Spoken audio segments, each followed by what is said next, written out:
Welcome to American Education FM, everybody. I'm Dr. Sean Brooks.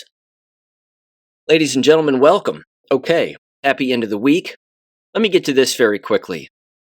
There was a video that was sent to me by a listener of the show. They know who they are, and thank you for sending it. It was a nice little summary that was bouncing around Instagram, apparently. And it's a conversation. Of course, it's AI generated and everything, but it's a conversation between Peter Griffin of Family Guy and, of course, Stewie as well. And they're talking about the Blackstone executive, Wesley Lepatner. There we go. And this woman, again, was one of the 4 individuals who was murdered by that guy in New York after he entered the building and shot up the place, killing a police officer as well. One of the reasons, of course, that, as it even says in the audio explanation, and they're 100% right, and this is exactly why I wanted to talk about this, is that the reason that this particular woman who worked for Blackstone is not being brought up, and certainly not in any kind of a negative light, of course, is because she's a woman and she lives in a city. And so everybody's saying, well, it's women's empowerment, and she was a rising star in this executive company that basically buys up property and makes it impossible for anybody to actually own any property. And that's frankly exactly what Blackstone is. In fact, on Blackstone's website, which is, let me see here, BREIT.com, BREIT.com, which stands for Blackstone Real Estate Income Trust. Again, they're a monopoly that buys up property. It looks like university property, manufacturing property, resort property, and certainly, again, the surrounding areas, thereby making it more difficult for individuals to live in those areas.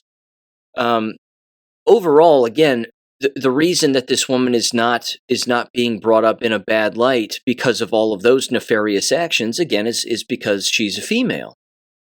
And of course, these media outlets are probably owned by Blackstone, to be frank, and that right there, again, should show people, I think, how deep this rabbit hole goes.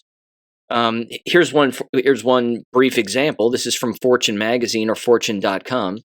Blackstone exec Wesley Lepatner was a rising star and a mentor to women. Again, that's the title.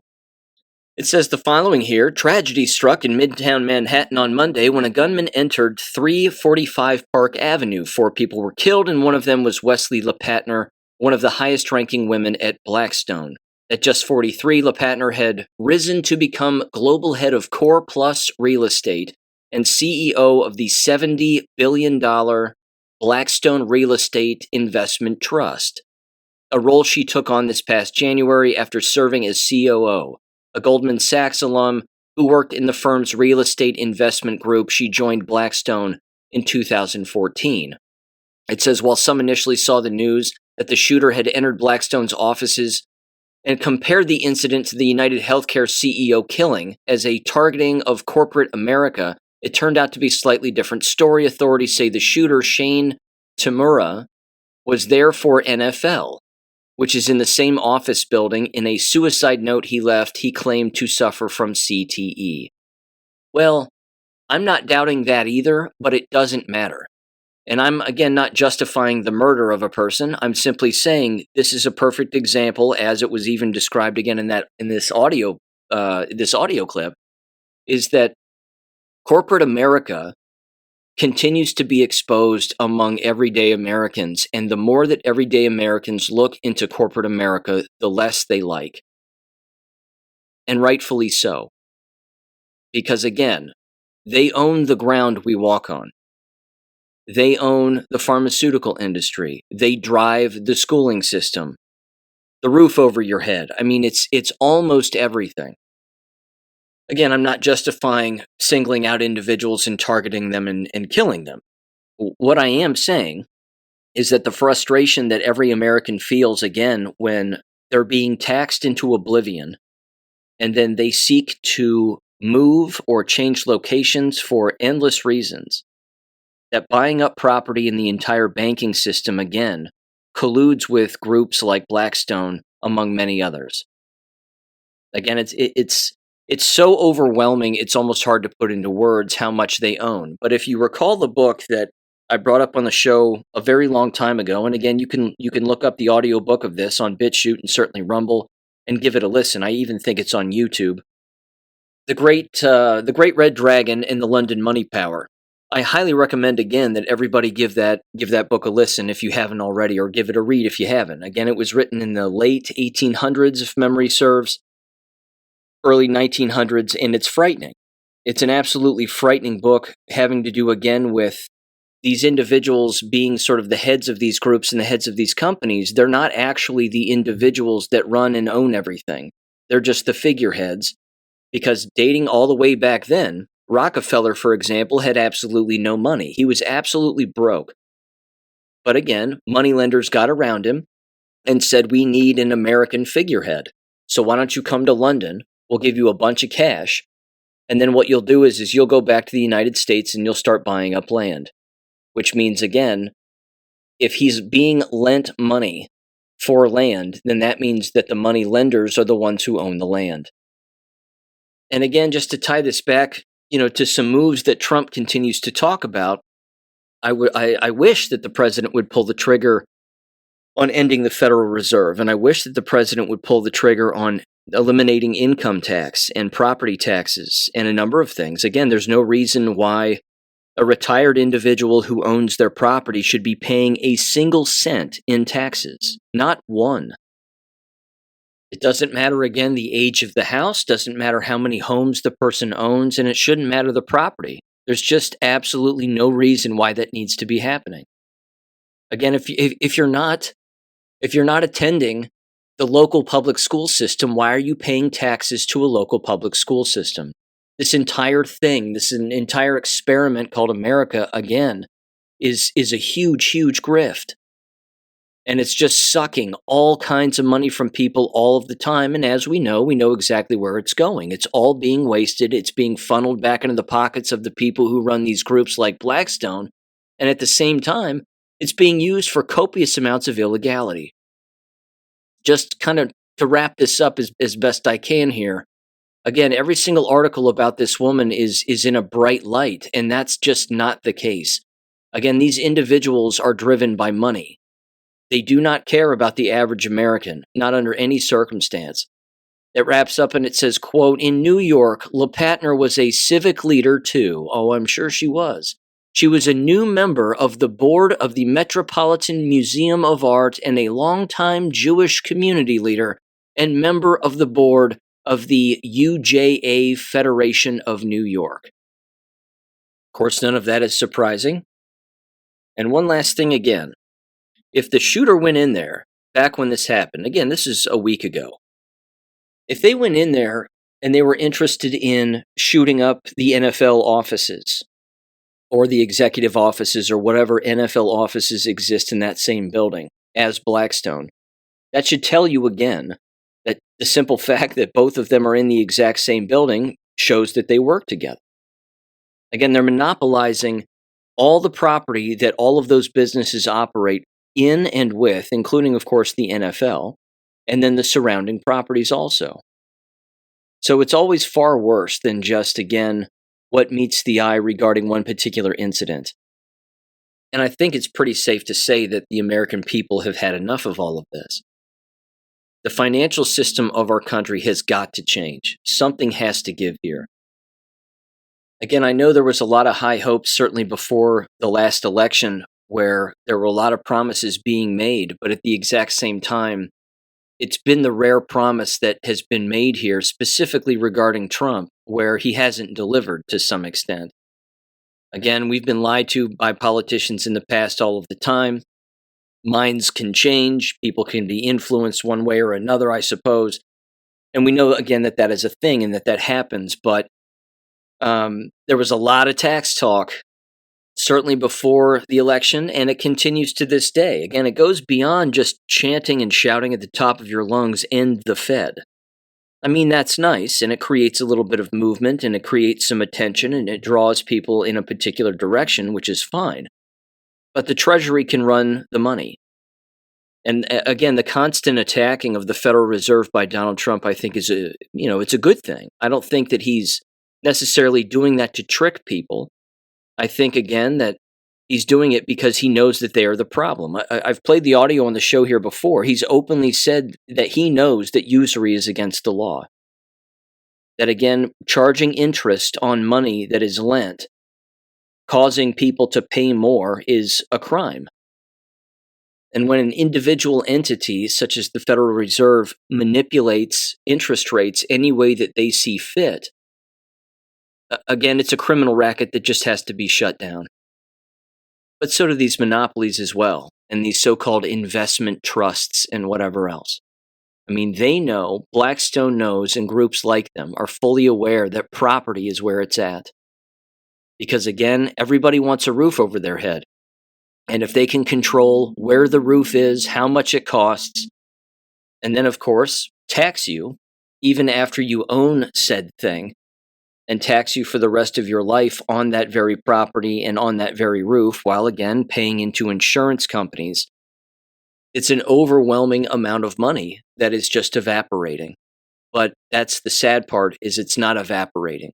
It's actually being refunneled and goes right back into these trusts and these, again, real estate conglomerates to just then screw more people over and over and over again. These monopolies have to be shut down also. But man, it's overwhelming is my whole point. And I feel the frustration with any American, again, who is knowledgeable about this stuff and can see exactly what's happening. And it shouldn't shock individuals that someone picks up a gun and says, you know what, I've had it. Again, it doesn't matter if that shooter was attacking the NFL or they weren't. They were certainly in the right area. And they were in the right vicinity of where a great deal of crime takes place. And these people, again, they don't care. They exist to steal from people. They exist to take advantage, and they do it with a smile on their face, which should drive everybody up the wall. Okay, now I'm going to move on here, and I want to give everybody an update regarding the case of Jason Merz. You may recall this is was, thank God, the past tense school principal of Kramer Elementary School in the town where I live, in Oxford, Ohio. Again, Talawanda School District, Kramer Elementary School. I'll start here before I give people a great deal of updates here, and I have a great deal that I want to get to because I want to catch some people up on what's gone on here. First of all, the school year starts next week for Talawanda and for many schools in the state of Ohio, certainly around the middle of the week, if I'm not mistaken. So teachers go back. At the beginning of next week, they have a couple of nonsense days of professional development, quote unquote. I use that term loosely. And then they go back formally with students on Wednesday and Thursday. Jason Merz is not returning to the Talawanda School District. He has been replaced by an interim principal. And this individual, apparently, this new person has experience, I guess, as both a school teacher and an administrator. That's irrelevant as far as he is concerned right now. However, he has to understand the environment in which he's walking into. And if he doesn't, then he'd better learn real quick. Because you're talking about a building, in my humble opinion, that is filled with adults who have no idea what goes on in their own building. Not a clue. So I'm going to use this term right now, allegedly, because this is alleged, and I fully understand that. So just kind of keep that in mind throughout this entire process. However, I have heard through the grapevine, allegedly, that one of the reasons why there were multiple students, and they all happened to be boys, were defecating in their pants during the school day was actually because they were doing it on purpose, because they were afraid to go to the boys' bathroom. So let that sink in for a minute and what that might mean. Again, I emphasize might and alleged. What I also know is that they also now have a different school nurse. Because again, rumor has it that the last nurse had concerns about what was going on in the building, specifically regarding students purposefully defecating in their pants. This is a problem, ladies and gentlemen. And to any idiot or nitwit, again, who came up to a microphone during a school board meeting and made fun of me for going after the school district because of this issue, again, the amount of humble pie and crow that they're going to have to eat and the conversation that they're going to have with their god Satan is going to be a long and uncomfortable one. I have no quarter for child abusers, none, and I definitely don't have quarter for any child abuse apologist under any circumstance.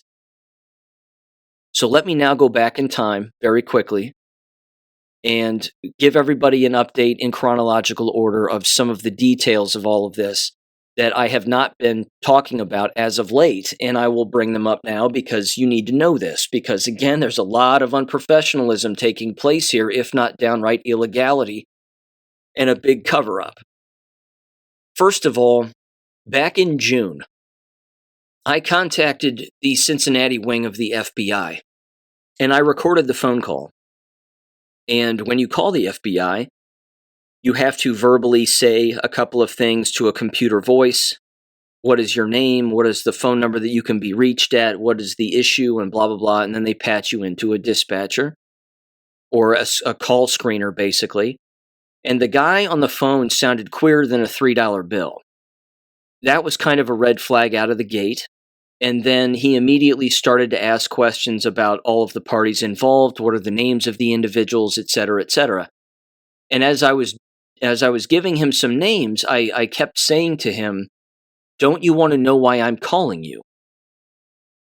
And he became even more short with me over the phone. And he said, "Sir, what I'm doing right now is I'm gathering names and information, and I need that first. And you need to answer these questions, and I have to ask them." And I was like, okay, this guy's a complete asshole. There's really no way around this, so whatever, let's get into it. Then finally, he started to ask a question that actually mattered. And I said to him over the phone, "Good, now we're getting somewhere." And I laid it all out for him. I said, "You have a local police department who a year ago must have heard from CPS about a child being abused at the hands of a school principal. And the local police department did nothing about it. That's why I'm calling the FBI." And then he says to me over the phone, he says, "Well, is there a lawyer involved?" And I said, "There is a Title IX investigator involved who happens to be a lawyer, but that's standard procedure because it's a school district."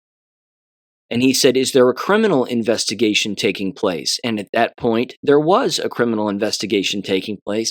And I said, "Yes." And he said, "Then you need to let both of those investigations play out." And then he hung up on me.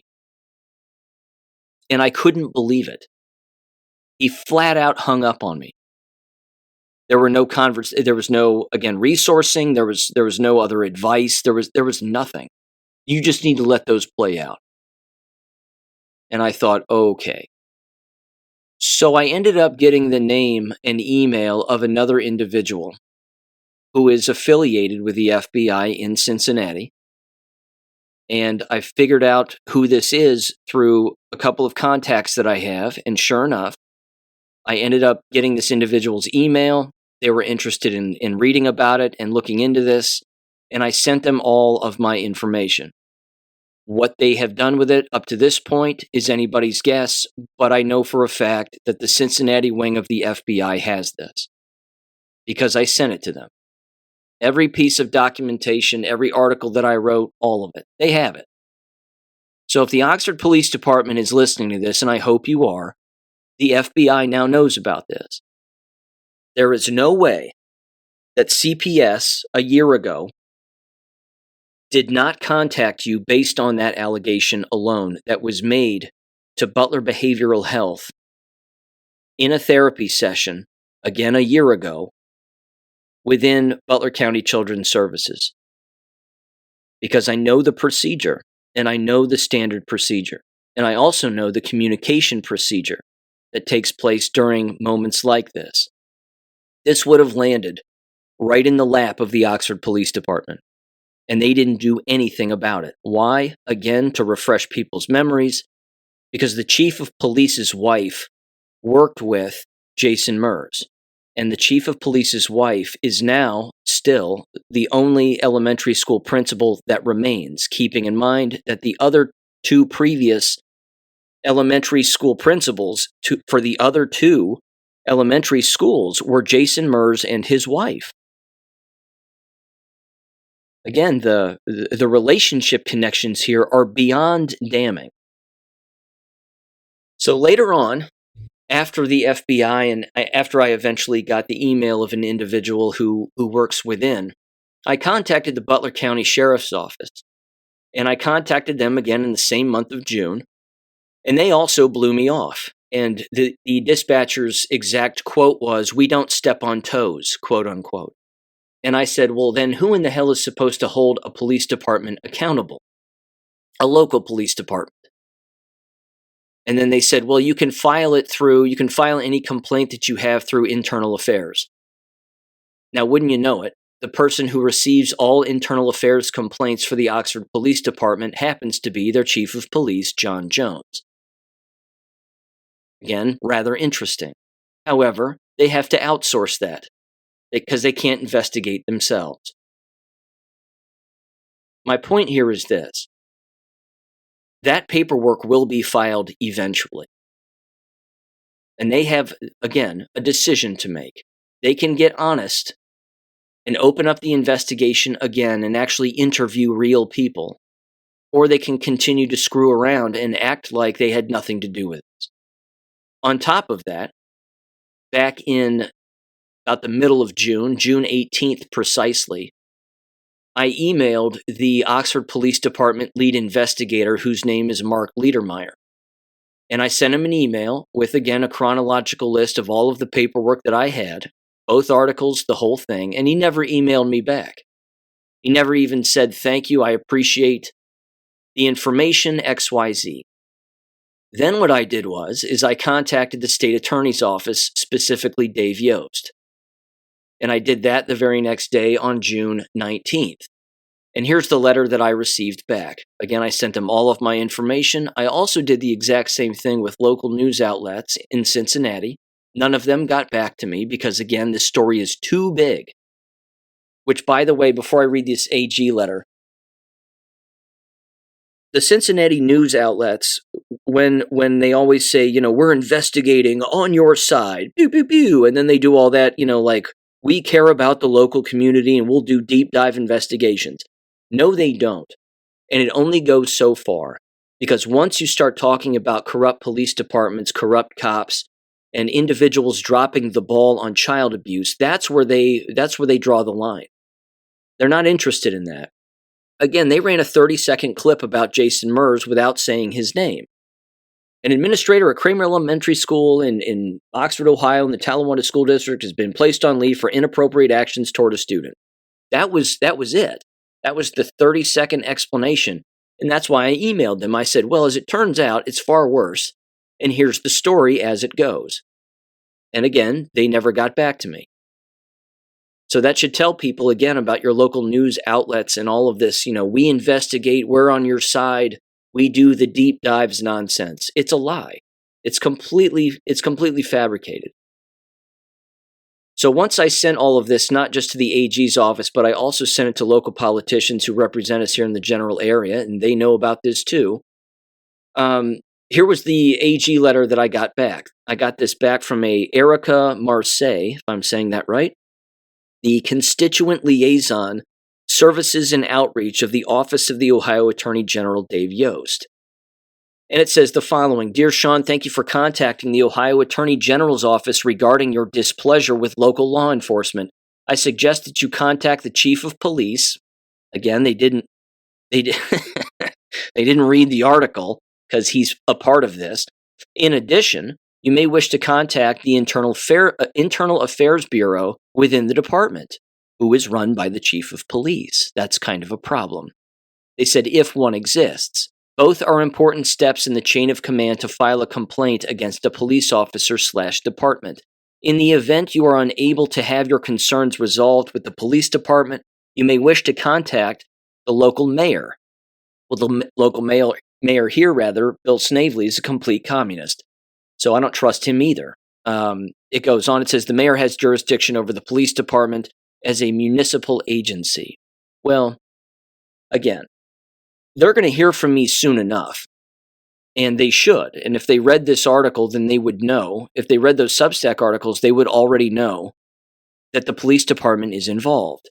Now, here's the funny part.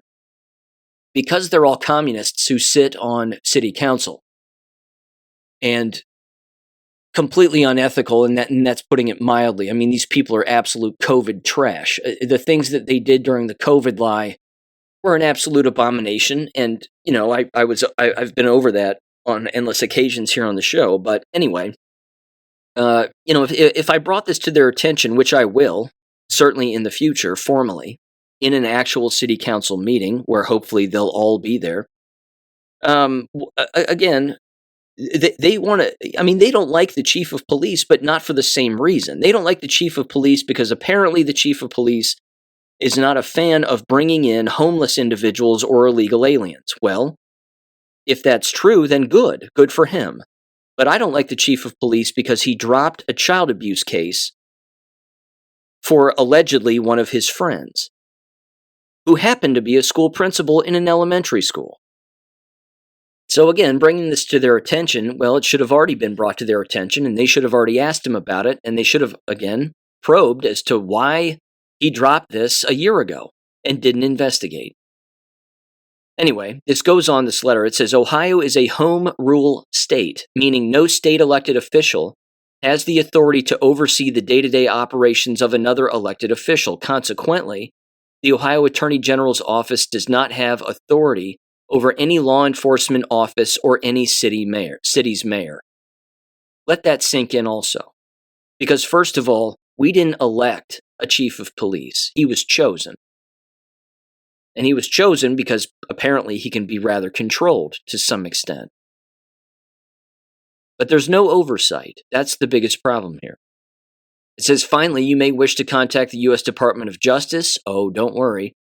There's the phone number. And it says, as they take complaints over state and locally run government institutions such as police or sheriff's department. It is important to note that the U.S. DOJ does not investigate complaints on a case-by-case basis. Rather, they file the information, and if they see a pattern of allegations, they have the jurisdiction to conduct an investigation. We also encourage you to seek advice from private legal counsel of your own choosing as related to your rights and responsibilities under Ohio law. If you do not already have an attorney, your local bar association may be able to provide you with a referral. Very respectfully yours, blah, blah, blah. That's the state AG office in Ohio, openly saying there's moves that can be made, some of which I have already made, some of which I will make in the future. But ultimately, again, if the chief of police of a local police department is the problem along with those within, well, there are moves that can be made. But it shouldn't be this hard in America, is the point. Now, it gets even more interesting here at this point. On the 20th of June this year, I made an open records request through the school district because specifically I wanted them to provide me with the change of school request form that the parent filled out a year ago in August, openly saying that she had a concern with a safety concern specifically within Kramer Elementary and wanted her child out of that building. And they ended up, of course, denying the request. Again, at no point did they ask the parent what the safety concern was. It was never even asked. And again, it wasn't specifically described by the parent on the form, actually for rather obvious reasons, because she was under the impression that this was already being investigated because she had already been told by Butler Behavioral Health that they were going to move this on to CPS and that this would again be investigated. That's why she believed that things were moving in a positive direction here. But that change of school request form was not given to me. And the excuse that, of course, they provided was that the reason that nothing regarding Jason Merz or anything regarding the ongoing investigation, quote unquote, could be handed over to me is because it's under investigation. So there's that. There's also this, of course. I made an open records request on the same day for a list of all of the Title IX investigations that have taken place in Talawanda over the last 10 years. They decided to play some games with me back and forth, and they ultimately didn't provide me the exact numbers that I was looking for, certainly not for both forms of Title IX investigations, which are formal and informal. But they did get back to me, and they told me that there have been 16 informal investigations, Title IX investigations, just over the last, I believe, 5 or 10 years, somewhere in there, 5 years specifically. Again, 16 informal. So if they were formal Title IX investigations, then that means that, again, they should have been outsourced. Parents should have filled out the forms to outsource the investigation to a Title IX investigator, and then, again, they gather all of their information. They talk with everybody that they want to talk with, any names that pop up throughout the interview process. They go and find those people, and then they ask them questions about the incident in question, and then they hand it over to a decision maker and everything else. And again, I wrote a Substack article about this back then, which was titled Title IX Complaints in American Schools. I put that together again on July 6th. Again, this is the problem here, because anytime a school district has a higher number of informal Title IXs as opposed to formal, that usually means that there should have been formal Title IXs and more of them. That of those 16, probably all of them should have been formal Title IX investigations, but were not. So again, this is what school districts do. They try to downplay the seriousness of it.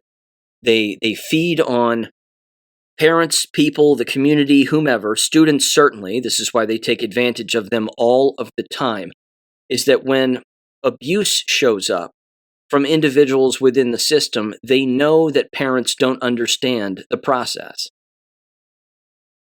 And they take advantage of that, which is why they don't like me. Because I know what the process is, and I teach people about what that process is. And yeah, it's complicated, and it's a step-by-step process, and unfortunately, a lot of people have to learn by experience, but at the exact same time, anybody comes out of such a nefarious process knowing so much more about it than they ever thought possible. Again, you can't receive this kind of instruction in the teacher education department because they don't provide this kind of instruction, because the people who are doing that don't know anything about this either. So anyway, I digress, but that should show people, again, the seriousness of what's been going on here. Now, this is where it takes a turn, and this is where it becomes even more nefarious. On June 25th, we had made, the parent and myself, had made an open records request earlier in the month. And I believe we even made it back in May. The month of May is when we first made this. We wanted all of the documentation pertaining to the communication, basically chain of command. Who was communicating with whom about this abuse? Alleged abuse, although it happened, in my humble opinion. More than enough evidence shows that. Anyway, I wanted, and the parent wanted, the information showing all of these different organizations communicating with each other the way that they're supposed to communicate when an allegation like this is made. Again, CPS, or Butler Behavioral Health, in this particular case, Butler County Children's Services, they have an ombudsman. This is the individual who works within their office, who is supposed to be an independent third party. Their name is Michelle Best, here in the county where I live. And we made this request because, again, we wanted all of that chain of command communication. They initially got back to the parent and they said, we can't look into anything that's currently being investigated, but there might be some information that we can provide you. And ultimately, they ended up sending back a letter, again on June 25th, and this is an important date to remember, basically saying that 2024 documentation that we were interested in openly showed that there were no investigations in 2024. So the ombudsman admits in this letter that there were no investigations in 2024 regarding this issue, which means the buck stops with the Oxford Police Department, because the ombudsman would know that if that were the case. So in 2024, it's official, this was dropped instantly, without anybody being interviewed, without anybody looking into it, without anything. Ladies and gentlemen, that's not supposed to happen. And again, having contacted CPS myself and talked with them along with Butler Behavioral Health, they both openly stated, given the seriousness of the allegation in a therapy session, we would move this immediately to the local police department because they would have to open up an investigation. And they didn't, which means they're fucked. Now, on top of that, in this letter, they openly admitted that because there was an ongoing investigation now, that they couldn't provide any information pertaining to, this current investigation that was taking place at the time. Keep in mind, this is June 25th of this year, 2 months ago, less than 2 months ago. Now, here's where it gets screwy.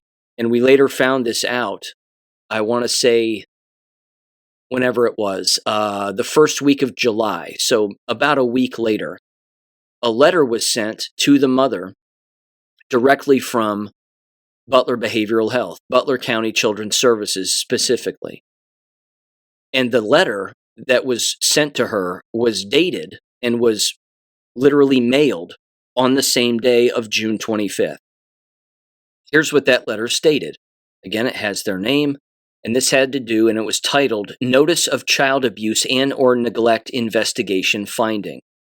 It goes down, a brief definition of what all of that means, and then it says details, investigation regarding alleged sexual abuse of their son by alleged, and then it says perpetrators Jason Merz. And their result was, their result finding states unsubstantiated, which based on their definition in the same piece of paper says means there is no evidence that child abuse or neglect occurred. It was reported on May 2nd, of 2025, and then it says that the investigation was completed on 6/25/25. The agency has determined that your case will be closed as no further supportive services are necessary at this time. Now, here's what this means. Butler County Children's Services do not do investigations. CPS can do an investigation, but CPS usually only does investigations when it's inter-family abuse. However, in a case like this, they have to outsource it because it's too serious, involving an elementary school principal, which means the local police department does it. So quite literally, to review those dates in these two different forms, on the same day, the ombudsman says, there is an active investigation, which is why we can't provide you any information that you're looking for. And yet on the same day, the case is closed per the Oxford Police Department, because that's an important step too. The Oxford Police Department, because they allegedly conducted an investigation, which, let's face it, we know that they didn't. And this is now 2 investigations that they didn't investigate because they're involved in both of them. That when they dropped this one, without even interviewing anybody, I assume, who would they talk to? They would talk to school district officials who would be like, that didn't happen, there's no way. Okay, they don't know that. But the Oxford Police Department and police departments will use Butler County Children's Services or children's services outlets in the areas where you live to communicate the message to the parent. At no point did investigator, quote-unquote, Liedermeyer reach out to the parent and tell them anything about the status of the investigation. Not once. Does that sound normal to anybody? So they quite literally at the OPD picked up the phone, told Butler Behavioral Health and Butler County Children's Services, we've conducted our investigation, there's nothing to investigate, don't look here anymore, this can all now go away. And what does Butler County Children's Services do? They fill out a form that says, yep, unsubstantiated, case closed, goodbye. And that's it. None of this is normal. This is not standard procedure. It's standard procedure regarding, again, local police departments using a children's services outlet to contact a parent. That can happen, and that does happen, and it's unfortunate because you would think the actual investigator themselves would have enough balls to actually call the parent and say, hey, look, I conducted an investigation. There's nothing to this. But that's not true. There's more than enough to it. And it's not just where there's smoke, there's fire. The building is on fire already. And people are pointing at it saying, it's on fire. It doesn't smell like smoke. It's on fire. But again, you can see the miscommunication on a constant basis. The dates are the same. So how is it that a case is open and you can't provide the parent with an open records request because there's an investigation ongoing, and yet the exact same day the case gets dropped? I don't think so. I don't think so, Tim. It doesn't work that way. The other interesting part is in the original ombudsman documentation and open records request that we made that we did get back. I mean, we got back like 7 pages. It openly shows that in a previous case regarding her son being abused by another family member, a cousin of theirs, that Child Protective Services actually took it very seriously. They conducted an investigation. Which means, again, isn't that interesting? That CPS would get involved, again, in an interfamily abuse allegation, which they did. But yet, in a case like this, the Oxford Police Department did nothing when it came to an elementary school principal, who, of course, has access to endless minors in a closed setting. Seems rather dangerous. Seems like you'd want to look into that immediately. After all of that happened, and after all of this documentation again came to light, on that very same day, ironically enough, June 25th, was the last day where any parent in the district could open enroll their children and request that they go to any of the 3 elementary schools. And on that day, the parent requested that they go to, again, a different elementary school, specifically Marshall Elementary School. And in the email that was sent to the superintendent, the parent openly said, I would like both of my children to be enrolled in Kramer Elementary School unless the man who molested my son, Jason Merz, returns as the principal. And the superintendent, Ed Thoreau, emailed the parent back and said the following, quote, and this would have been on, hang on just a minute. This was back on the 6th of June. So again, it was the 6th of June where the parent initially made the request to have her children removed if Jason Merz was going to return.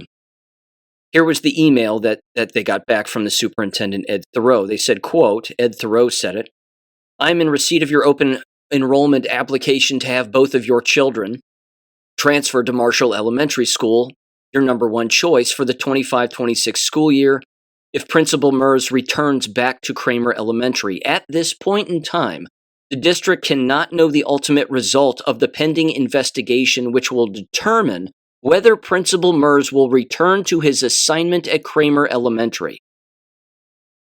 He actually said this to the parent of an abused child. That, well, depending on the investigation and how that all works out, he might be back and we might re-enroll him and reinstate him back into his position. This is not what you say to a parent. This is not how you treat a parent of an abused child at the hands of one of your employees. It says the pending investigation may take some time to complete, and until it is complete and a determination is made, The Title IX regulations require that the district does not presume he is responsible for the alleged conduct and act accordingly. Again, he's even referring to the Title IX investigation. That a Title IX investigation, again, can basically still take place. And an individual can still return to a school building while there's an active Title IX investigation? I mean, is that what he's implying? Or that everything hinges on the Title IX investigation? He went on, stupidly so, and said the district cannot predict at what point this process will conclude. Principal Merz could start the next school year off at Kramer, or he could be gone by that time, or a decision could be rendered mid-school year. Again, he says this to a parent of an abused child at the hands of an abuser, casually talking about this abusive principal like it's not a big deal.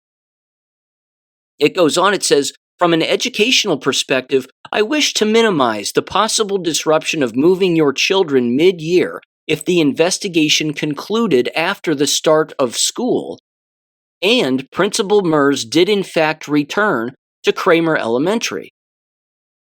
His concern for her children is any disruption, quote unquote, that may occur as a result of changing schools. And well, it can be an odd time for children, as he later says, and making friends can be hard, and we don't want to do that to your children.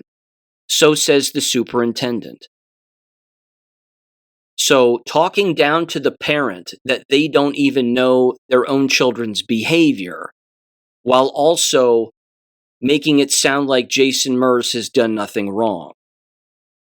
This is your American school system. Adults send their children to these places. He goes on, from an educational perspective, I already said that, my apologies, blah, blah, blah, here we go. Changing teachers mid-year can be hard on students and parents. New routines and the prospect of having to make new friends can also be challenging for many children. Accordingly, I'm recommending that we move both of your children through the open enrollment process to Marshall Elementary, starting day 1 of the 25-26 school year. Please confirm for me that you wish to move forward with action no later than June 25th by 3 p.m. Again, his concern is about her children's ability to make friends and moving from school to school, and how that will disrupt her children's learning. Do you know what else disrupts a child's learning? Being sexually assaulted by a school principal in a bathroom. That would disrupt learning. Fuck friends. To hell with moving buildings.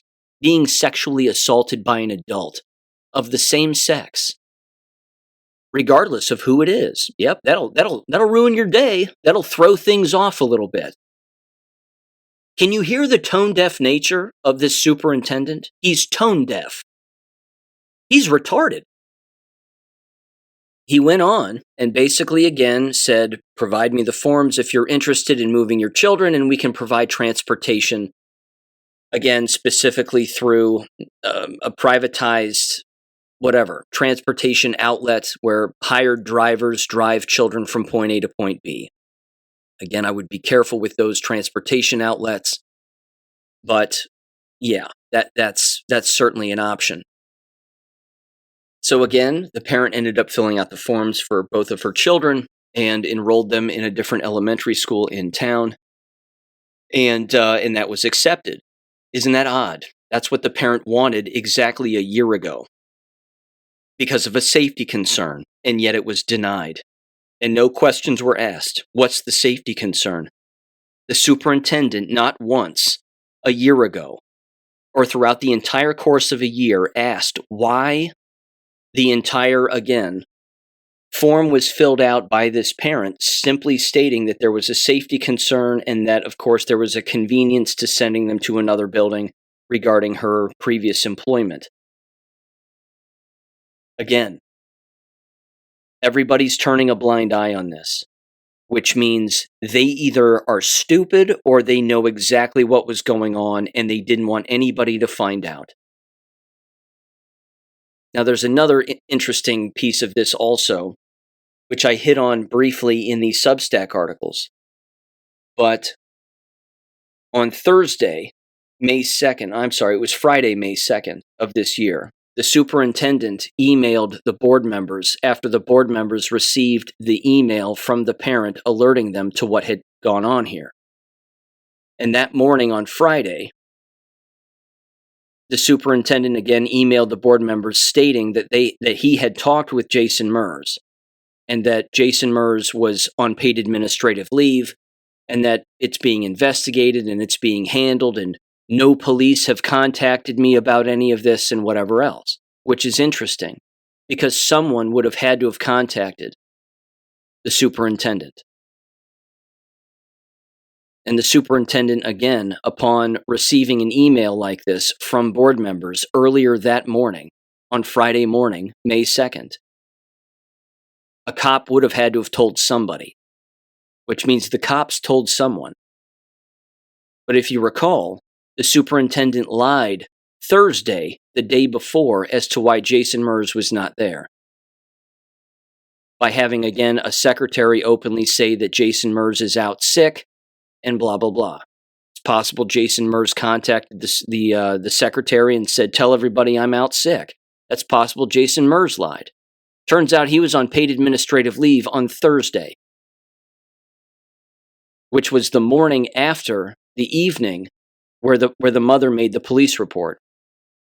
And again, I specifically know this because there's an open records request that, again, I'm in possession of that was dated June 13th, Talawanda Board of Education Attendance Journal Report.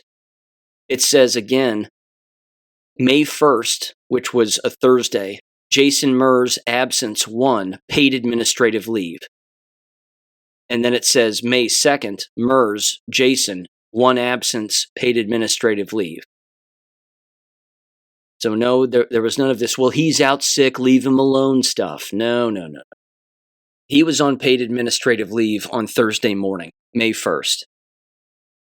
And unfortunately, on top of that, Jason Merz was also still being tagged in administrative emails regarding general business. Again, preparing the students to close down the building and the whole thing. He was still, again, in communication back and forth as if he was basically just, on vacation. This is also not standard procedure. If you've been accused of child abuse, you're not to email anybody. There's not supposed to be any email exchanges that take place. You're supposed to cut off all communication from said individual to anybody who works within the school district. And isn't it ironic also that the Human Resources Director, Mike Malone, is now gone? And he's taking a pay cut and took a pay cut, allegedly, to drive further out in the county to another district to be their HR director. Weird. A lot of people jumping ship here. Now here's where it gets even more interesting. There is a Title IX, of course, still going on. People, I assume, are still being interviewed. We also made another open records request with the Ombudsman, Michelle Best, again, because after receiving the notification that there was no investigation taking place, we made the same request again. Well, great. You say there's no investigation taking place, or OPD does, even though they are the ones who need to be investigated also. However, we want to make another request to receive the amount of paperwork that we were interested in the first place that you wouldn't give us because there was an ongoing investigation. So she got back to the parent and again basically said, pursuant to Ohio Revised Code, none of this information can be provided to the public, let alone to the parent of a child who was investigated. And unfortunately, ladies and gentlemen, as it turns out, that's true. However, there are exceptions, and one of those is if there is still an ongoing investigation, which there is. There is still a Title IX investigation taking place, where we requested that the Title IX investigator make the same open records request with the ombudsman for the same information that we asked for. Now wrap your head around how stupid that is. That a parent of an abused child cannot obtain any kind of paperwork unless a lawyer asks for it. Again, this system is not built to protect children, families, or citizens in general. It's a legal spiderweb filled with corruption and sticky shit all over the place. However, I guarantee that the Title IX investigator made the exact same open records request that we made, which means they have to hand it over to that investigator, which means that Title IX investigator has that information. They know exactly where the ball got dropped and who purposefully dropped it. This is not going to work out well for certain people. I guarantee it. But again, I need to remind people of this too. Just because an Oxford Police Department or any police department drops an investigation does not mean it can't be reopened. All investigations can be reopened. Not to mention, why is it that a Title IX investigation is taking longer than a local police department investigation? Isn't that interesting? The local police department sat on their hands for 2 months. Less than 2 months, as a matter of fact. They were only queued up to this the second week of May, where an investigator formally got involved. So less than 2 months later, they dropped the case. Who did they interview? Did they interview the parent? No. A forensic interviewer, however, who is a, what's the name? A social worker, forensic interviewer, liaison person. One of those individuals who formally does interviews with children interviewed the child, and the child told the story straight up for the first time on the record, again, as to exactly what happened. And then the child did the exact same thing during a Title IX investigation with a Title IX investigator. Story didn't change. Child was interviewed one more time briefly by the same investigator. Title IX investigator, not Oxford Police Department, Title IX investigator. Story didn't change. So why is the Title IX investigation still ongoing then? Why is that lasting longer than the Oxford Police Department investigation? Interesting. Seems like somebody wants to put this to bed. Seems like it's not going to be put to bed. Which means next, once this Title IX comes out, I'm taking everything to the prosecutor's office. I'm taking everything to the FBI. I'm taking everything to the Department of Justice and the Office of Civil Rights. Oxford Police Department is fucked. Period. The chief of police is fucked. Somebody there knew about this a year ago and dropped it. So the investigation goes on. Doesn't matter what Oxford Police Department does. They can sweep this under the rug. Go for it. You did it a year ago. You're doing it again. It's a bad look. Just a little heads up. It's a bad look. So this is going to come around and bite them square in the ass in the future. I guarantee it. Because I'm not dropping this. No one's dropping this. But the good news is Jason Merz is not back in that building. The bad news is a lot of the tone-deaf, brainwashed, fat weirdos are still in that building. The people who have no idea what child abuse even looks like. All the different signs and symptoms that it can take on. All the different warning signs, red flags, so on and so on. Not a clue. Not a clue. Why are all these kids shitting themselves? Seems strange. Your principal wears a bow tie. Again, I don't know if I explained this on the show previously or not, and if I did, my apologies, but I'm going to mention this because it's important. I had family in town over the 4th of July week, and none of them knew about this. None of them. And so and they don't even listen to my show. And so, I mean, think about that. Now, what I did is they were like, so Sean, what have you been up to? And I said, before I tell you that, I said, let's play a little visual association game. I'm going to show you a picture of something, keep it to yourself, and think about the first thing that comes to your mind. I showed them a picture of Jason Merz, the one that is on the Substack article of him with a big smile and a bow tie. I showed it to everybody all at once. It was approximately 10 people, including children, I might add. 3 children who are, let's see, high school aged and middle school aged and middle school aged. When it came time for them to say what word came to mind, they all spoke up, and there were only 2 words that were used to describe the picture of Jason Merz. The first one was the word clown. The second word was the word pedophile. Now again, I didn't conduct some giant scientific behind closed door experiment. But these individuals, again, they really don't know what I do. They don't ask too many questions because they really don't want to know. And at the same time, they did ask, so what's going on? And I was like, well, let's play a game first and then I'll tell you. And they all said the same thing too. Yep, that checks out. Without even hesitating. And again, I understand people would say, well, it's impossible for them to be impartial. They're your family members. Well, believe me, when it comes to family, their capacity for impartiality is remarkably high, depending on the subject.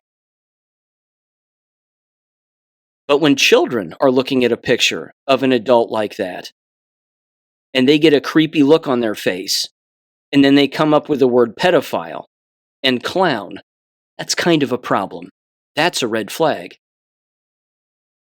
It means that people who know less about the situation, including children, have instincts, whereas the people who work inside of a school building apparently don't. This is, again, I've been over this before and you know it. This is why we have instincts, our ability to look at someone and make a judgment. And yes, we're supposed to do that because that keeps us alive. It keeps us separated from bad people. It's cumulative risk. That's the point. So it was nice to see that the young family members in my family have instincts, whereas apparently adults who work in a school building have none. That should concern everyone. So I'm going to wrap that up for now. Again, this isn't over, but good news is that Jason Merz is not in the building. And I'm going to follow him and his career and find out where he goes and what he does. And I'm going to make sure that anybody that he communicates with knows exactly what he's been accused of. Now, the state of Ohio knows about him because I sent them all of this information back when this happened, which means they're conducting an investigation into his licensure and him also. Doesn't matter if there hasn't been a criminal charge yet. That doesn't matter. These things can be reopened in the blink of an eye. Title IX investigation isn't done. That's ongoing and getting worse for him and the district. And this is going to continue again to move forward in a logical direction because I'm not going to drop this. And the parent isn't dropping this either. They want the same justice that I want. They want the same justice that you want. And we know what that looks like. And we're not going to stop until we fucking get it. Sorry for cursing, but, when you live with this for as long as you have, and a parent, of course, lives with this for as long as they have, and a child lives with this for as long as they have, I think people are given a little leeway, hopefully, when it comes to language. People like this, ladies and gentlemen, wood chippers, all of them. In particular, the apologists. These idiots can come up to a microphone and call me every name in the book, I don't care. You can't call me a liar. I'm smarter than they are, and it bothers them. Remember all those episodes and all the comments I've made about district communication directors for K-12 districts openly being paid liars?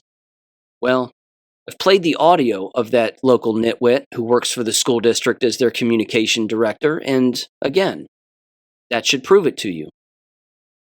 Sean Brooks was investigated for conduct on becoming an educator. He lost his license in 2 states and blah, blah, blah, blah, blah. No, that's not what happened. And I'm not even going to tell you what happened because the audience here already knows, because I've already explained it, wrote a book about it, did a whole 2.5-hour podcast episode on the whole damn thing. Every single thing that she said at that microphone back in the month of May was a lie. And they fell right into my trap, and I loved it. So keep falling in the trap. Keep opening your mouths. It's not going to work out well for you. In fact, I just got this. Speaking of things not working out well for this school district and the demons from hell that apparently live around here. LifeWise, ladies and gentlemen. LifeWise is coming to Talawanda School District in Oxford, Ohio. Beautiful. Here's a little Facebook group put together by a local communist, Emily Greenberg.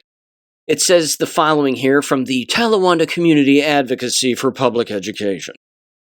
It says, "This is one of those rare moments," she said, "where I'm speechless. I know nothing more than what is posted below." It says the following. The next school board meeting is on Tuesday of next week, August 12th at 7 p.m. in the PAC at Talawanda High School. As soon as the agenda is posted, I will share it, they said.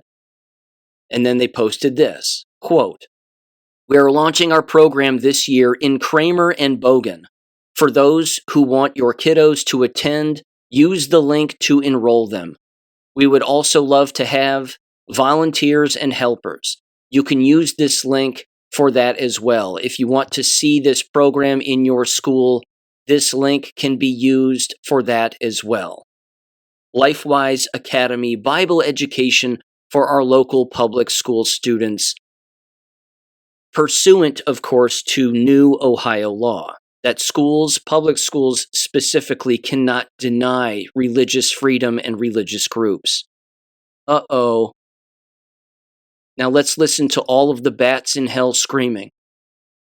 Here's Beck Howard, president of the Talawanda School Board. Quote, "I just want to make sure everyone understands that the district cannot legally prevent this due to legislation at the state level last year requiring districts to accommodate these programs.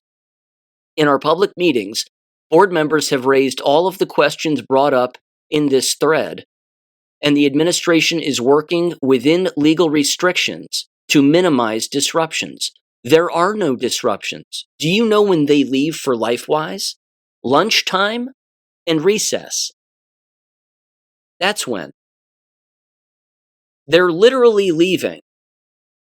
Poisonous food and wasteful time on the playground to hear the word of Jesus. Is that a problem? Well, of course it is.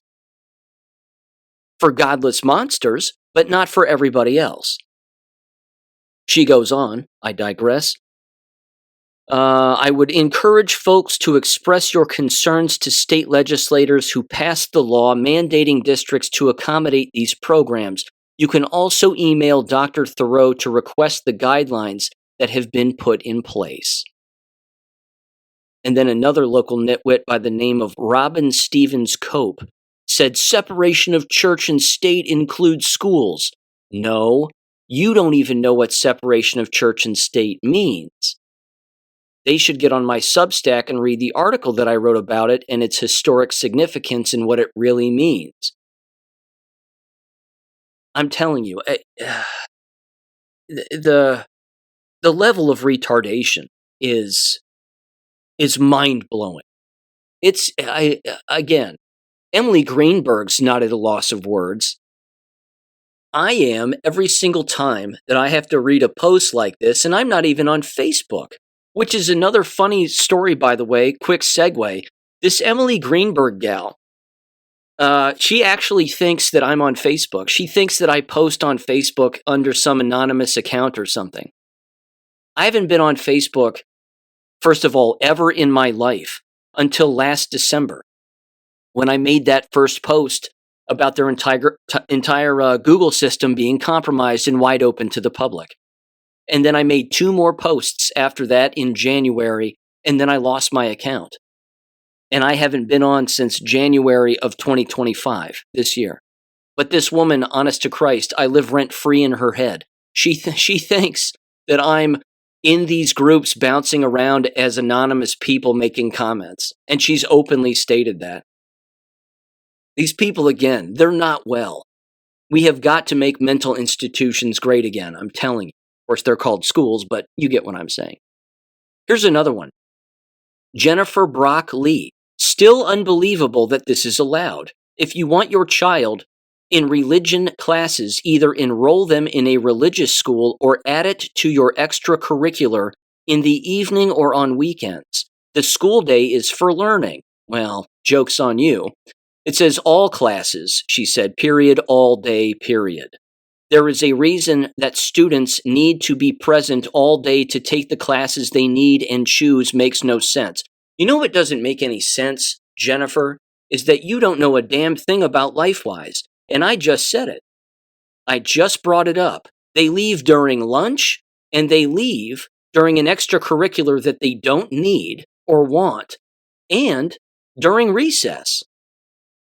They're out of the building for an hour to then come back and receive all the other formal classes that they have to take. They're literally not missing any instruction. Again, these people are certifiable.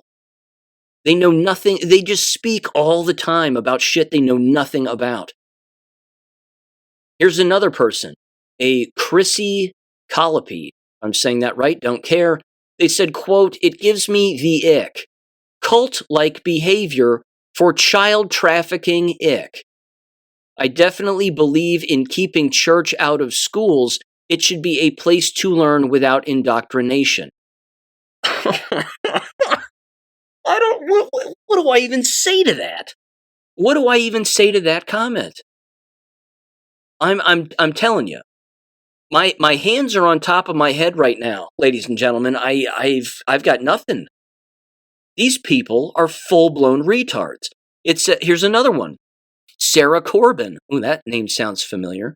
I messaged the original poster and asked several questions because I wanted more details about the program. Here's what I learned. The participating students will miss 1 recess and lunch period per week to attend the program. The program is held off-site. She couldn't tell me where it would be held, citing safety of the children, but she did say that once a parent registers their child, they are told where they will be meeting. Transportation is provided via LifeWise using vans, and there will always be at least 2 adults present. Her words were, quote, "They will never be put into cars alone without extra something, something, something." And then a Lori Glockner openly said, "Thanks for digging in on this." Jesus Christ. It's called a website. LifeWise has a website. 1 day a week for 1 hour. Demons, ladies and gentlemen. I mean, they're demonic. There's no way around it. No wonder they fell for the COVID lie. They leap before looking. They don't stop, think, slow down. They just turn on their TV. They get on Facebook and they start pissing and moaning about everything. There's no thinking going on. Again, Lori Glockner said, "Thanks for digging in on this." Emily Greenberg responded and said, "Thank you." 3 exclamation points. Here's another person, a Capri Christie. They said the following, admittedly, I don't have kids in the school anymore, so I don't have much of a dog in this hunt. But since when do they allow students to miss elective courses, quote unquote, to go to church?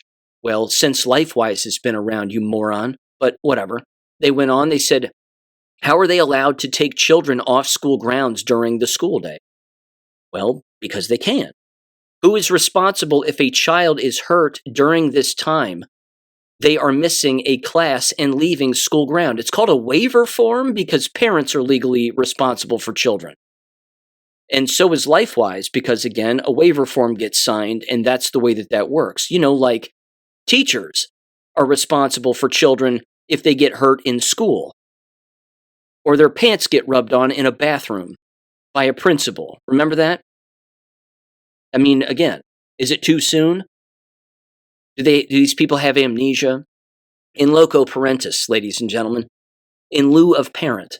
It's a legal term. Would the Church of Satan be allowed the same thing? Unfortunately, the answer to that question is yes, it would. If there was a satanic group that wanted to join and become, a part in the state of Ohio, it certainly could. I mean, hell, ladies and gentlemen, they spend a great deal of time in these schools having gay time, right? Cat ears, cat tails, rainbow flags everywhere. But 1 hour on one day, once a week, is problematic for these people, for something that they don't even participate in. Again, it's not up to school districts anymore whether or not they have LifeWise. They don't get to say no. They don't have a choice in the state of Ohio. If somebody wants to start LifeWise in a school building, in a school district, they can do it. Period. And I love it. Because, ladies and gentlemen, yes, this is going to filter children out of that demonic system and show them another way. That's the point. LifeWise, as you've heard me say, should be its own statewide, if not nationwide, private schooling system. And yeah, if it's made up of volunteers, so be it. Here's an Amy Lamborg. They said the following quote, "The fight to end Roe v. Wade was accomplished in small steps, like limit the number of weeks for an abortion, a requirement to make abortion blah, blah, blah." You mean murder? Talking about murdering children. She's comparing this to Roe v. Wade, which was a lie. The Supreme Court case was a lie. I'm telling you what, we have got to make padded rooms great again. It says, they went on, a requirement to make abortion seekers wait 24 to 48 hours, requirement to read abortion seekers a list of options, a limit on clinics that could provide the service, etc., etc. Now it's religion they're picking away at. Post the 10 Commandments in schools, supply tax-paid vouchers for religious schools, allow students to have religious instruction during school hours, mandate 5 minutes of silent meditation, I can read. Not sure this one passed yet, they said, in schools. Please vote no every time one of these seemingly small steps comes up for vote, or eventually all education will be religious. No. Government-run indoctrination centers will become obsolete, and they will disappear from a lack of attendance. Because the closer you work toward Jesus, the further away you get from government and its reliance. You start to wake up. And then those children will go to LifeWise and make friends and have a great time. They'll talk with people they never would have talked with in the past. And then they'll go back to school and they'll hate it. And then they'll go home and they'll tell their parents, "I like LifeWise more than I like Kramer and Bogan Elementary School at the Talawanda School District in Oxford, Ohio." And isn't it interesting that Bogan is not existing apparently in Marshall Elementary School, which just so happens to be the same elementary school where the principal is the wife of the chief of police, who is friends with Jason Merz and Jason Merz's wife. Very interesting. Do you want to hear more from the demons from hell? They keep yelling, they keep screaming. Again, the Chrissy Colopy went on and said again, "Is this on school property during school hours? I'm 100% against this. Do church on your own time."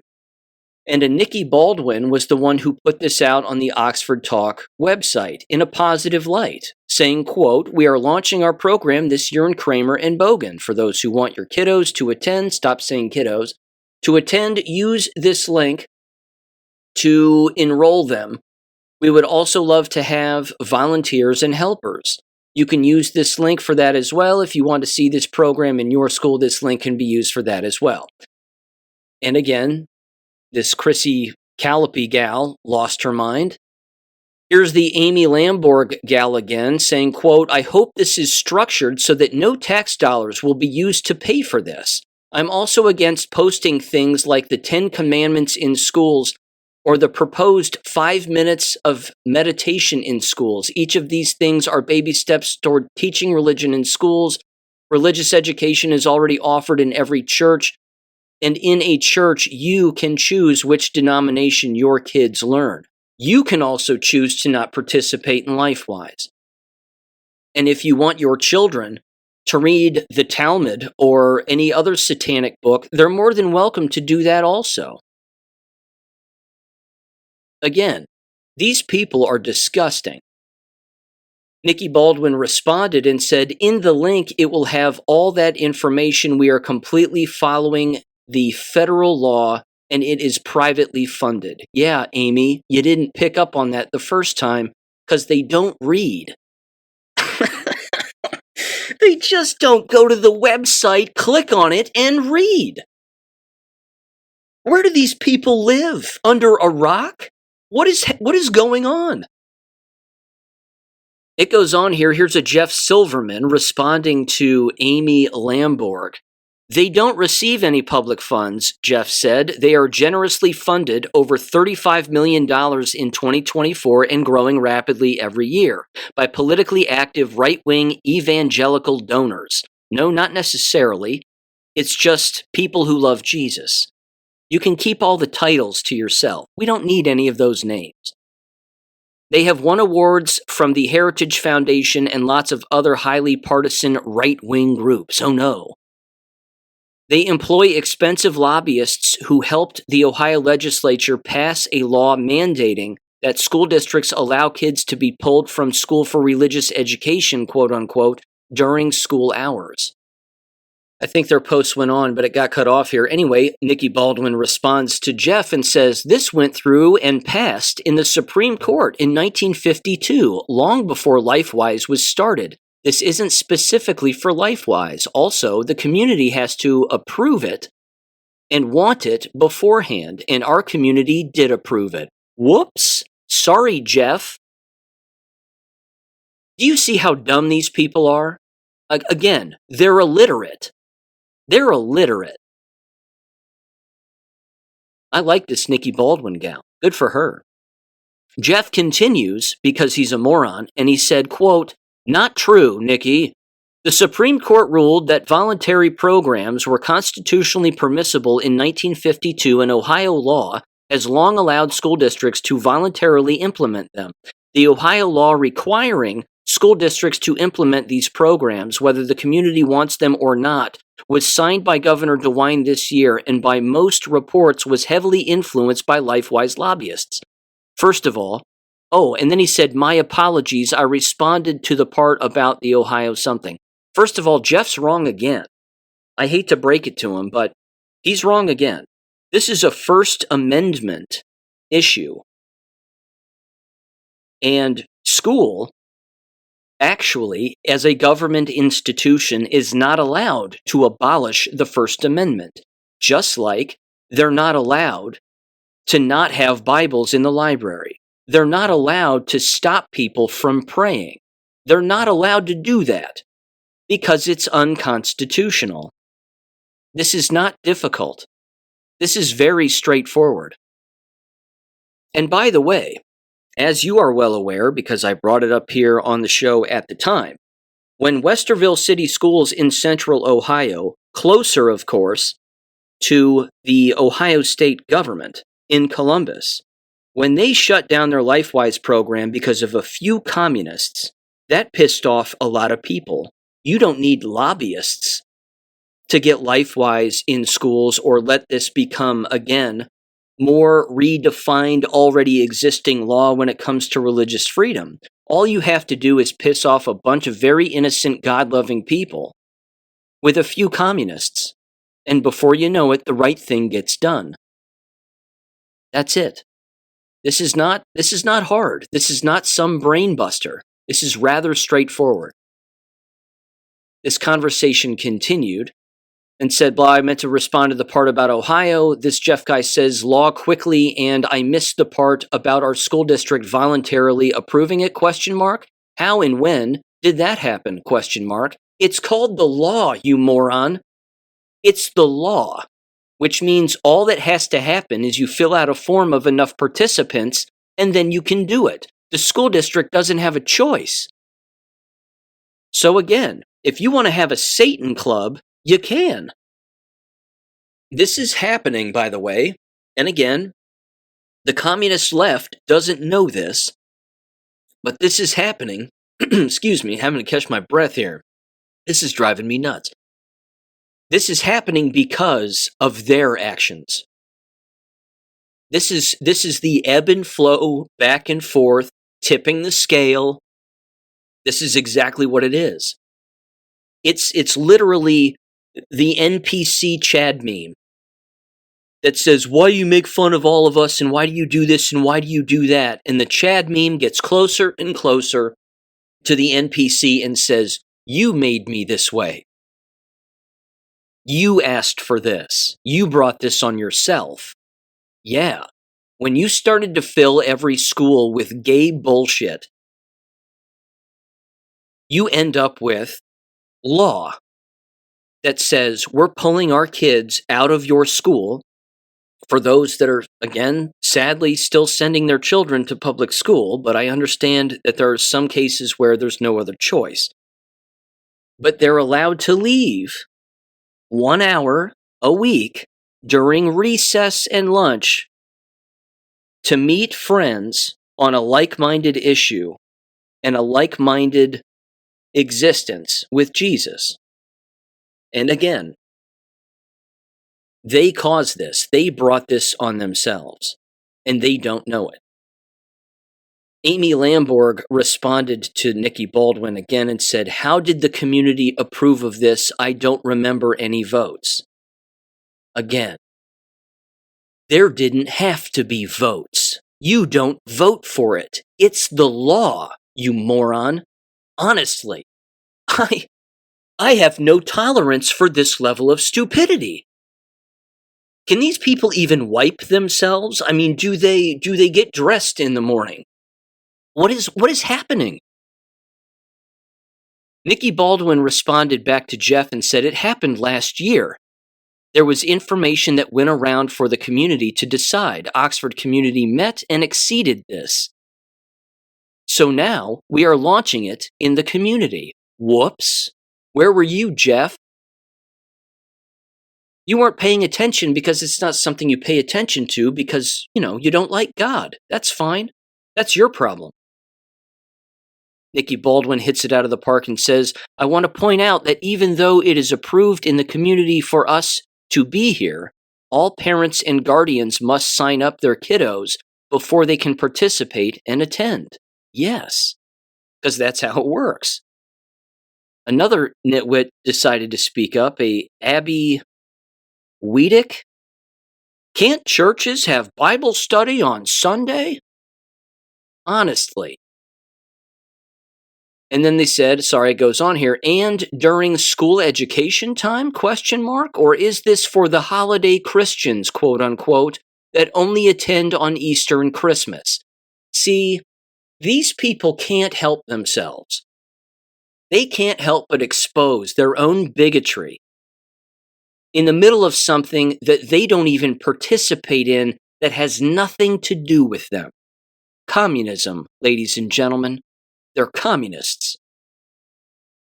Here's a Latricia Hillman. They said, quote, Kramer, the only specials class that is 60 minutes is art. And that happens once a week per class. All other classes are 30 minutes. And then one other day a week, teachers have a double special, quote unquote, where students go to 2 specials in a row, combinations of music, gym, and library. Boring. I'd rather meet fellow peers and talk with Jesus and talk about Jesus. I'd rather do that. They went on and said, also, every grade level goes to special. These are extracurricular activities, by the way, at a different time. So how is LifeWise going to ensure the child won't miss main classes, quote unquote, when technically they need all classes, including art and music? But I digress. Nikki Baldwin responded and said, we don't have a 60-minute class. These people are so stupid. This Latricia gal responded after Nikki said, we don't have a 60-minute class. They said, how long is the program that you do it all within the specials time? How long is the transportation time?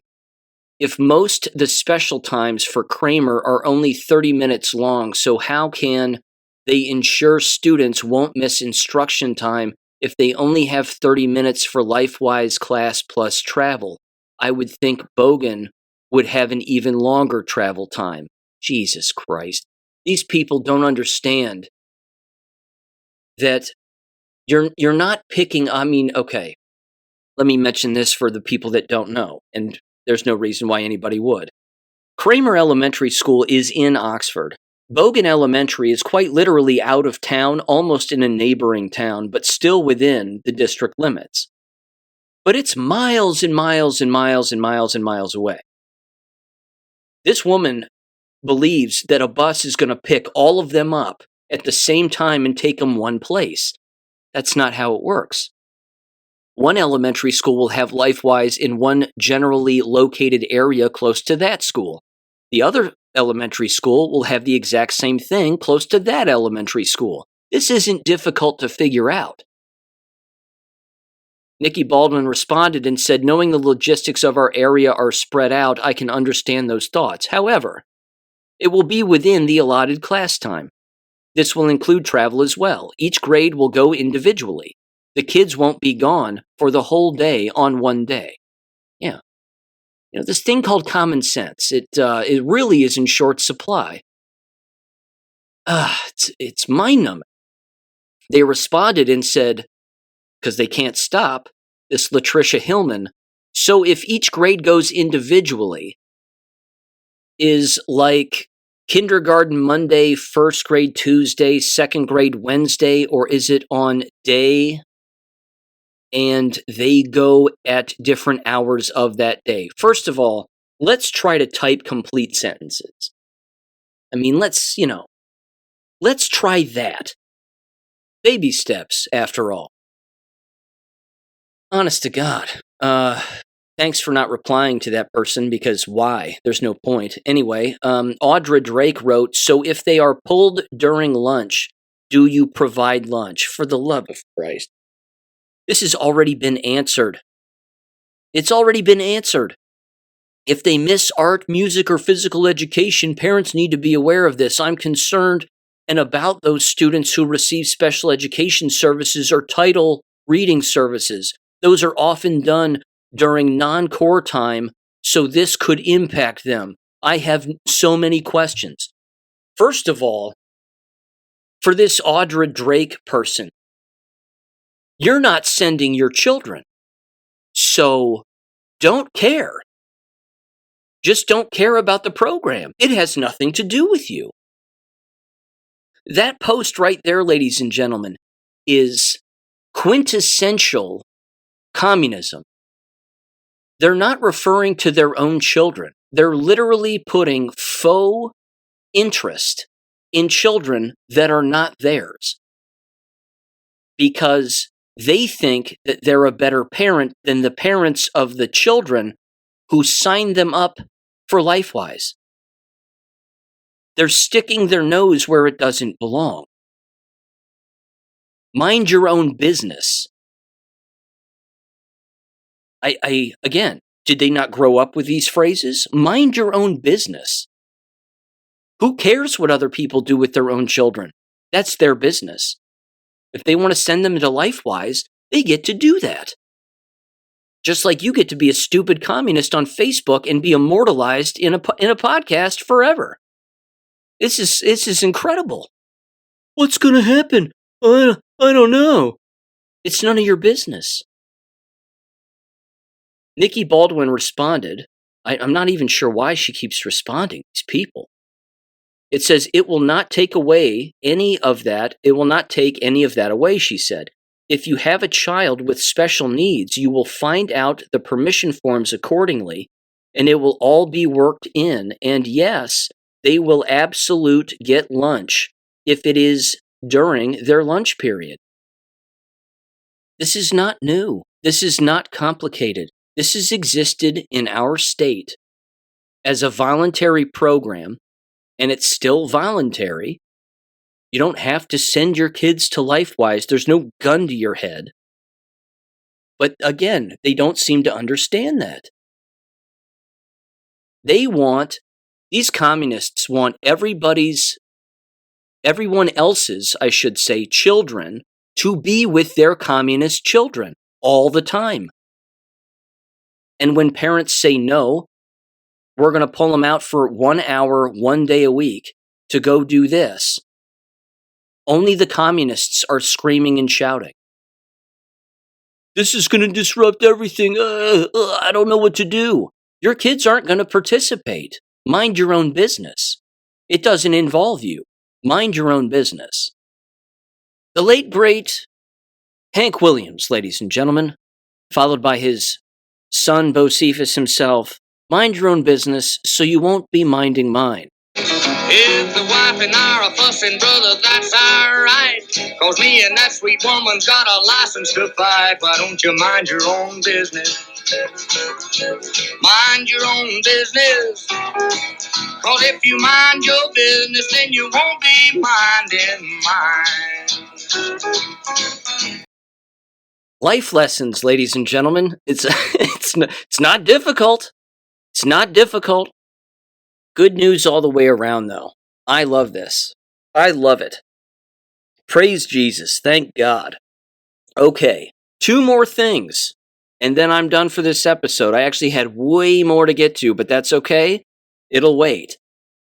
First of all, have you seen the latest Cheerios commercial? I'm going to play it for you. It's only 15 seconds long, and it's a nightmare. Give this a listen in 3, 2, 1. Back to life, back to reality. Cheerios, made with tasty whole grain oats for a day full of gut. You can look up the commercial on YouTube, and I put it on my social media. It's children eating Cheerios and then putting their cereal bowls down, grabbing their backpacks, getting on their bikes, getting on the school buses, and going back into the school while repeating the line twice, back to life, back to reality, as they all walk into the government indoctrination brain center called American schools. Absolutely insane. Back to life, back to reality. No, it's the exact opposite. It's not real, and it certainly isn't life. Talk about programming and indoctrination in a Cheerios commercial. Good Lord. Okay, ladies and gentlemen, I have great news. I have a new jingle for the little segment I like to call Alan Dershowitz is an Ass. And I'd like to play it for you, at least the beginning bumper music. I will play then a story very quickly that you will hear of Alan talking about issues of the day, as he was on a show with Chris Cuomo just the other day. Yes, it was disgusting. And then you'll hear the outro music. So this right here, ladies and gentlemen, is a little segment I like to call Alan Dershowitz is an Ass. You argue loud, you argue fast. Sometimes your points just don't last. You stir the pot, you break the glass. Alan Dershowitz is an ass. On TV screens, you're quite the sight. Your logic's foggy, but you fight the fight. You make it dramatic, not so tight. Alan Dershowitz is an ass, alright. You argue loud, you argue fast. Sometimes your points just don't last. You stir the pot, you break the glass. Alan Dershowitz is an ass. See, that's how you're supposed to use artificial intelligence. At least that's what I think. Okay. I have two clips for you. One is kind of a quick little summary and wrap up from the farmer's market story that I brought up in the last episode, where Alan was creating a problem because that's what Alan does. And here's him describing his lunacy in all of this, and again, talking into a camera, trying to make it sound like he has a point or that anybody cares what he thinks. Give him a listen in 3, 2, 1. This farmer's market on Martha's Vineyard refused to sell to him because of his beliefs, but he ended up getting the last laugh.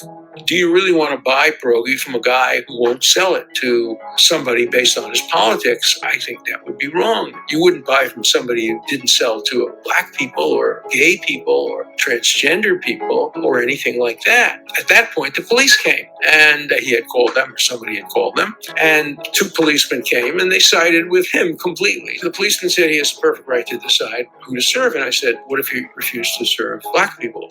Well, the law advises him, he said, not to. I have this on tape. I said, no, the law doesn't advise him. The law makes it a crime not to serve black people or gay people. Then they called over the head of the market, a young man, very nice young man, and he said, what should I do? And I said, what you should do is you should deny the right of anybody to sell at the farmer's market who doesn't sell to everybody.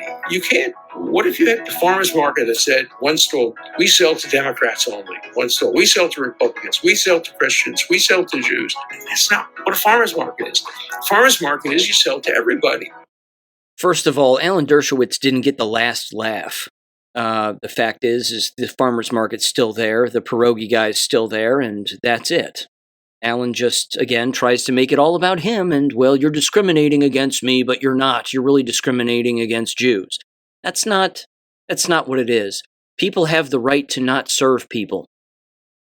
Go get a pierogi somewhere else.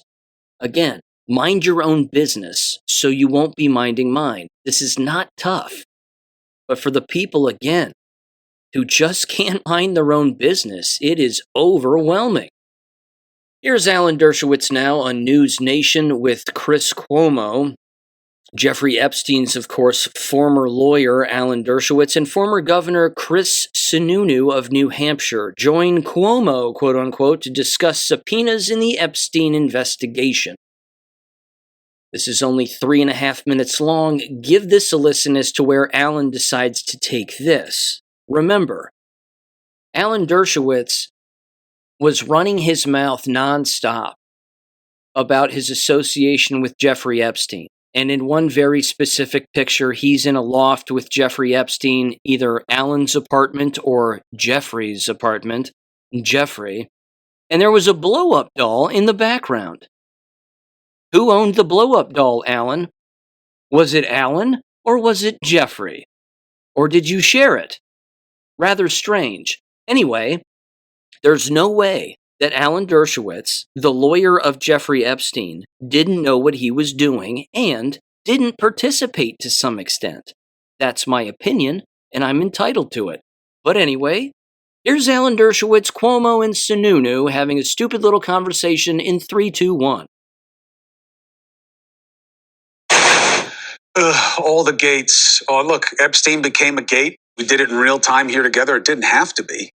And the House GOP is announcing now that they have a list of subpoenas that just happen to be all bad for the Democrats. Yeah, a couple of former AGs in there also. But, no Trump, which I'm not surprised by. But if you want to get to the bottom of this, why don't you start with the files or the financial transactions or the people who were involved with making him a deal? It just reeks of politics. And I don't know why.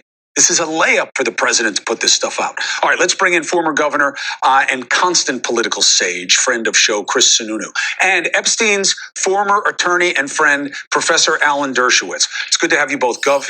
Good to see you. Next to me. And Dersh is here for your benefit as well. So, Professor, let's just remind, okay? The mythology is There's a client list. He was getting underage girls for a big list of powerful guys, American and foreign.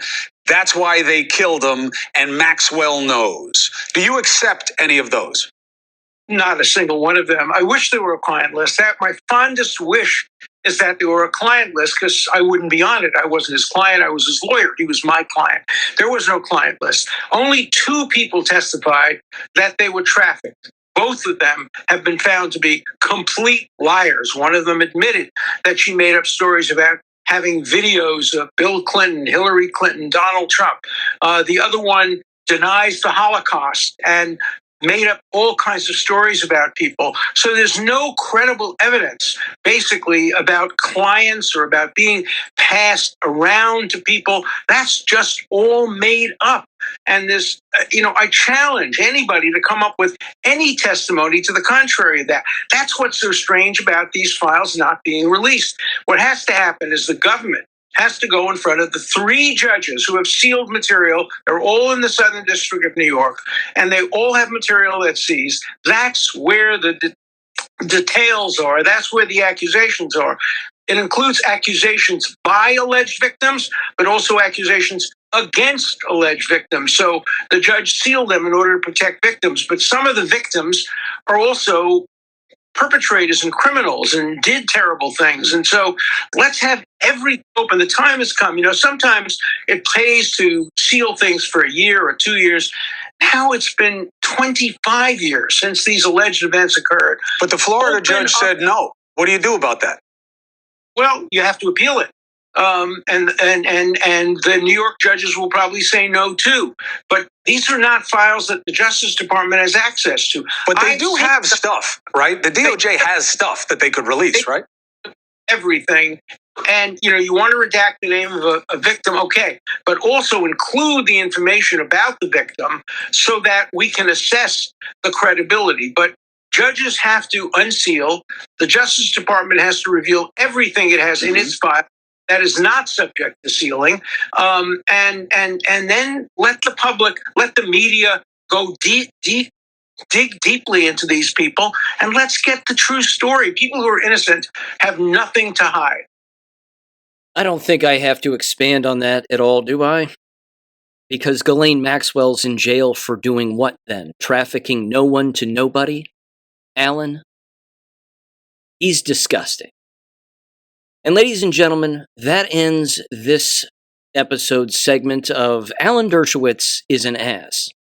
It's all in jest. It's all in jest. We laugh and pass. But we still say Alan Dershowitz is an ass.